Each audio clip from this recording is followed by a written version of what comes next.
The warning arrived just after sunset, printed in bold, blocky letters on the town's official website and spread through emergency broadcasts. It was a single sentence repeated over and over. Whatever you do, don't look at the moon tonight. No explanation, no further instructions, just the warning, stark and unwavering, like a silent voice screaming from the void. At first, people thought it was a joke, a prank by some hacker looking to stir up panic. Then came the sirens. Police cars rolled through the streets, their speakers blaring the same message. The town's officials, mayor, sheriff, even the old priest from St. Augustine's, stood on corners, knocking on doors, begging people to listen. Nobody had ever seen them like this. Lena Maddox, a high school senior, sat on the couch with her mother and little brother as the emergency alert buzzed across their phones and television. Her mother's face was pale, her lips tight as she turned the TV off and pulled the curtains closed. Across town, Ethan Clark, a night shift worker at the gas station, watched the message scroll across his phone. His co-workers laughed, shaking their heads, calling it small-town paranoia. But Ethan noticed the way his boss, a man who had lived in the town for 50 years, swallowed hard before muttering that he'd be locking up early. In every home, on every street, confusion and fear spread like ripples in dark water. The people of Willow Creek had grown up with strange stories, old wives' tales about the woods, the lake, the abandoned mines. But this warning wasn't whispered in passing or scribbled in dusty books. This was different. This was now. Then the power went out. Streetlights flickered and died, plunging the town into unnatural darkness. Houses, businesses, the towering clock on Main Street, all swallowed in sudden blackness. Phones, charged only moments ago, drained to empty batteries. The sky, once speckled with the last colors of dusk, turned deep and endless. The only thing left was the moon. It hung in the sky, enormous and glowing, its light almost too bright, too sharp. It was wrong. Its surface rippled like something was shifting beneath it, breathing, waiting. People stayed inside. They sat in their dim living rooms, candles flickering against drawn curtains, hands clenching the arms of their chairs. Some prayed, some cried, some tried to sleep, but others couldn't resist. Somewhere in the stillness of the town, a man stepped onto his porch, drawn by something he couldn't name. His wife screamed at him to come back inside, but he didn't hear her. His feet moved on their own, carrying him forward, his head tilting upward. And then he saw. The moonlight fell across his face. His eyes widened, his mouth trembled. Then he smiled. The first ones to look were easy to recognize. It started with their silence. People who had been laughing, talking, or cursing just moments before suddenly grew still, their heads tilting slightly, as if listening to something distant. They didn't scream. They didn't run. They just stood there, staring up at the sky, their faces bathed in the moon's glow. Then came the whispering. By morning, Willow Creek had changed. Lena Maddox woke to the sound of murmuring. Faint voices drifted from outside her window, hushed but urgent. She peeked through the curtains. The street was lined with people standing barefoot in their front yards, all whispering the same thing. She couldn't make out the words, but the sound sent a chill through her. Her mother and little brother still slept. She tiptoed downstairs and checked the locks on the doors, even though she knew it wouldn't help. Whatever was happening in town wasn't the kind of thing you could keep out with deadbolts. Outside, the whispers grew louder.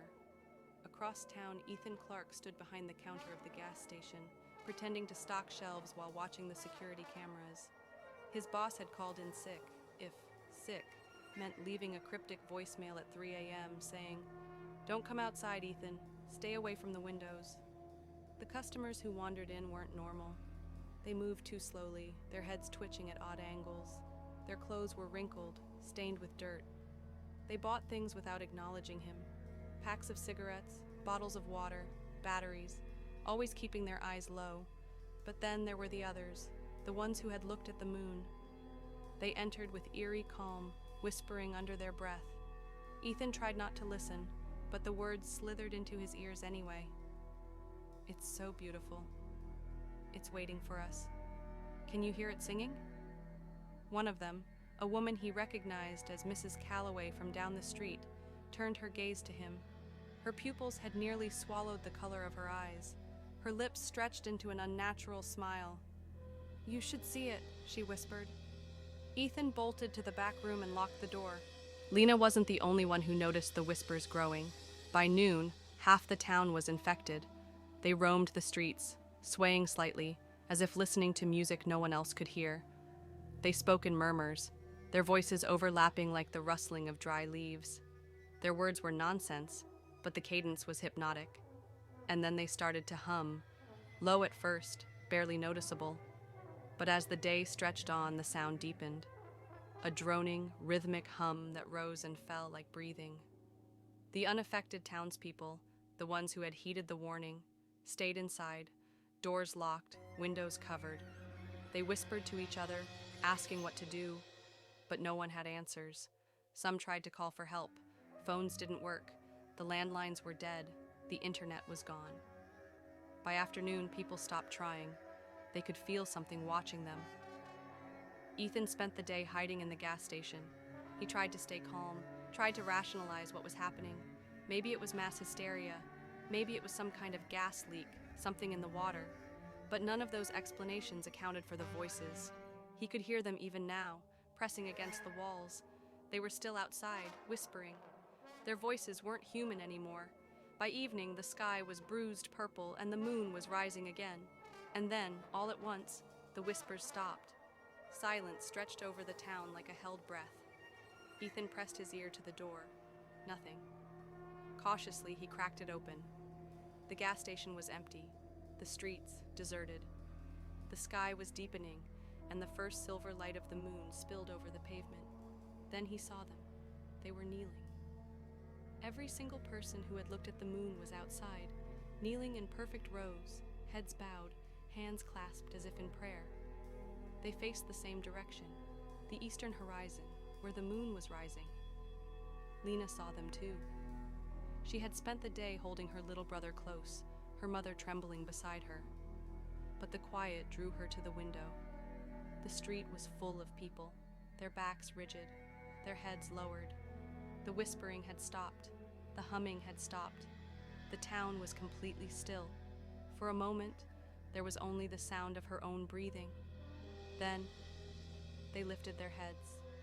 All at once, as if responding to an unheard command, they tilted their faces skyward. Their mouths opened, and they screamed.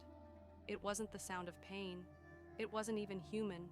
It was a single, drawn-out wail, rising and falling in unnatural harmony.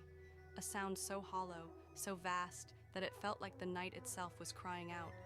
It echoed through the town, rattling windows, shaking the earth beneath them. Lena fell backward, covering her ears. Her little brother whimpered, burying his face in their mother's lap.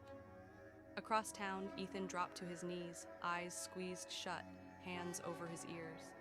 But it didn't help. The sound wasn't just in the air, it was in his head. For what felt like an eternity, the town of Willow Creek howled. Then, just as suddenly as it started, it stopped. The silence that followed was worse. Ethan opened his eyes. The kneeling people stood, slowly, stiffly, as if controlled by invisible strings. Their heads turned in unison, their blackened eyes sweeping over the darkened houses, looking for the ones who hadn't joined them, the ones who still needed to see. Lena's mother grabbed her wrist and whispered the only thing that mattered, "Don't look outside." But it was too late. The moment her mother spoke, the people on the street snapped their heads toward the house. They had heard, and they were coming. Lena didn't breathe. Her mother's grip on her wrist was so tight it hurt, but she didn't dare pull away. They sat frozen in the dim light of their living room, the flickering glow of a half-melted candle throwing monstrous shadows onto the walls. Outside, the town stood in silence, hundreds of them. Their bodies were rigid, their faces blank, but their eyes were wide, reflecting the silver light of the moon like pools of ink. And they were staring at her. For a moment, nothing moved. Then they took a step forward.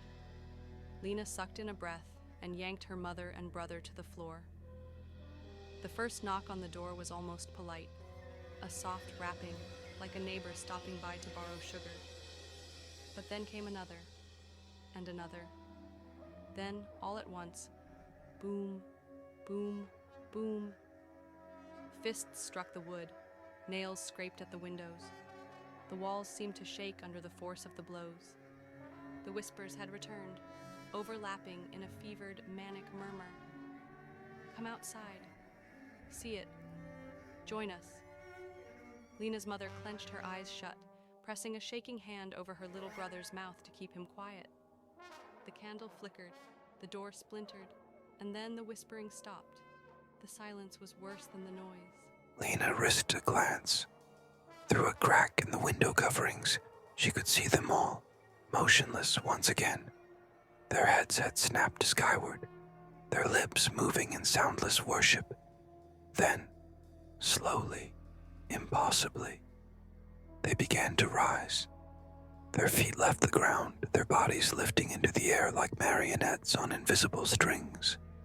Some twitched, their limbs dangling at odd angles. But they ascended all the same, drawn toward the sky, toward the enormous, glowing thing above them. The moon. But it wasn't the moon anymore. It had opened. A vast, unblinking eye stared down at the town, its pupil a yawning void, darker than the deepest ocean trench. Its iris churned, shifting through impossible colors, something vast and wet glistening beneath its surface. The people rose higher, their forms silhouetted against its unnatural glow. Their mouths stretched wide in silent screams, their bodies twisting, folding in on themselves as they vanished into the pupil, swallowed whole by the eye in the sky. One by one, they disappeared. And then, the eye blinked, and they were gone. Ethan had run out of places to hide. He had spent hours trapped in the gas station, heart hammering in his chest as he watched the town spiral further into madness. Now, as the last of them vanished into the thing in the sky, he realized he was one of the few left, and he had nowhere to go. His breath came in short gasps as he crouched behind the counter, his hands pressed against his ears. The hum of the fluorescent lights had gone silent, the static-filled radio cutting out with a final sickening pop. And then, footsteps, slow, measured, coming closer. Ethan squeezed his eyes shut. The door creaked open. A soft shuffle of feet. A presence standing just beyond the counter, waiting. He could feel it. It knew he was there. Something dripped onto the counter beside him, thick, black. A drop landed on his hand, seeping into his skin like ink into paper. It burned. A voice slithered into his mind. "Look at me." He clenched his teeth, shaking his head. "Look at me." Tears ran down his face. His hands trembled. He had to. He had to see. Ethan lifted his head. Lena heard the gas station explode before she saw the fire. A brilliant flash, then a sound like the world tearing open. The flames climbed high, casting long shadows across the empty streets. The air smelled like gasoline and burning flesh. And then, silence. The thing in the sky had closed its eye. The remaining people, the ones who had survived without looking, crawled from their hiding places. The town was almost empty now.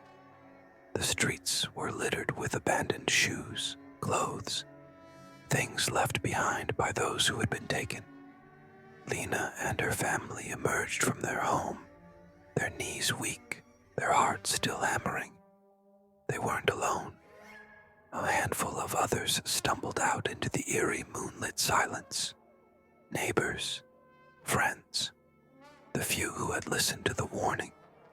They gathered in the street, staring at one another, at the vacant houses, at the empty spaces where their loved ones had been just hours before.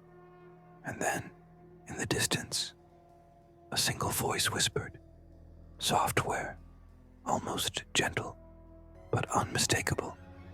It's so beautiful. Lena's blood ran cold. She turned. At the end of the street, a man stood, alone, smiling. His eyes were black, and he was still here. The town of Willow Creek never recovered. Authorities arrived days later to find a place stripped of life. No bodies, no signs of struggle, just a hollow, abandoned town, eerily untouched except for the scorched remains of a gas station. They called it a mass disappearance, a mystery, something to be studied, debated, eventually forgotten. But some remembered. The survivors never spoke of that night. They never told what they saw, because sometimes, on the anniversary of the warning, the sky would darken too early, and the moon would stare back,